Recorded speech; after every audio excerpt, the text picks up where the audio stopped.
কলকাতার মানুষ খেতে পারছে না, বন্ধ হতে যাচ্ছে তাদের ব্যবসা প্রতিষ্ঠানগুলো। বাংলাদেশকে বয়কট করে তাদের একই অবস্থা হতে যাচ্ছে। Kyd Street, Royd Street, Sudder Street, Free School Street, Collin Lane, টর্টি লেন, মার্কুইজ স্ট্রিট সহ নিউ মার্কেট এলাকায় ছোট বড় মিলিয়ে প্রায় 120টি থাকার হোটেল রয়েছে।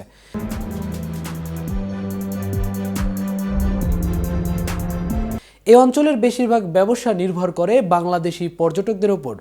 কিন্তু প্রতিবেশী দেশে রাজনৈতিক পট পরিবর্তনের প্রভাব পড়েছে মিনি বাংলাদেশ খ্যাত কলকাতার নিউ মার্কেট এলাকায়। খাবারের হোটেল ও ছোটোখাটো ব্যবসা, বিশেষ করে শাড়ি গার্মেন্টসের ব্যবসার পর এবার বাংলাদেশি পর্যটকের অভাবে বন্ধ হতে চলেছে নিউ মার্কেট চত্বরের থাকার হোটেলগুলোও। গত বছরের জুলাই থেকে পরিস্থিতি ধীরে ধীরে খারাপ হতে শুরু করে। চলতি ফেব্রুয়ারিতে অবস্থা আরও সংকটময় হয়ে উঠেছে। গত 6 মাসে ব্যবসা কার্যত তলানিতে ঠেকেছে। কেউ কেউ এরই মধ্যে ব্যবসা গুটিয়ে ফেলেছেন, আবার কেউ ব্যবসা বন্ধের কথা ভাবছেন। নিউ মার্কেট এলাকায় হোটেল ব্যবসায়ীদের একাংশ মনে করেন, দুই দেশের মধ্যে রাজনৈতিক বা কূটনৈতিক সম্পর্কের টানাপোড়েন থাকলেও তা বাণিজ্যে প্রভাব ফেলা উচিত নয়।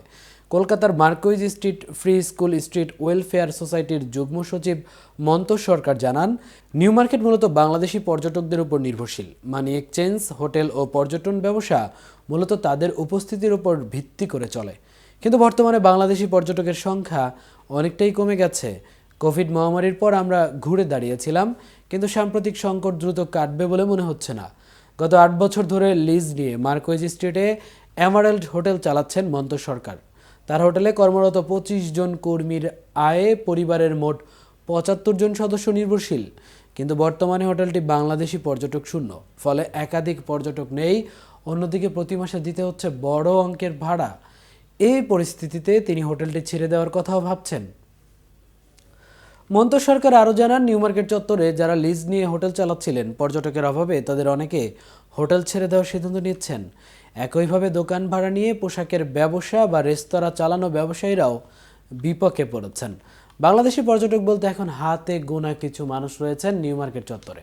যে হোটেলের ঘর ভাড়া আগে ছিল 2500 রুপি, সেটি এখন অর্ধেকে নেমে এসেছে, তবুও পর্যটক মিলছে না।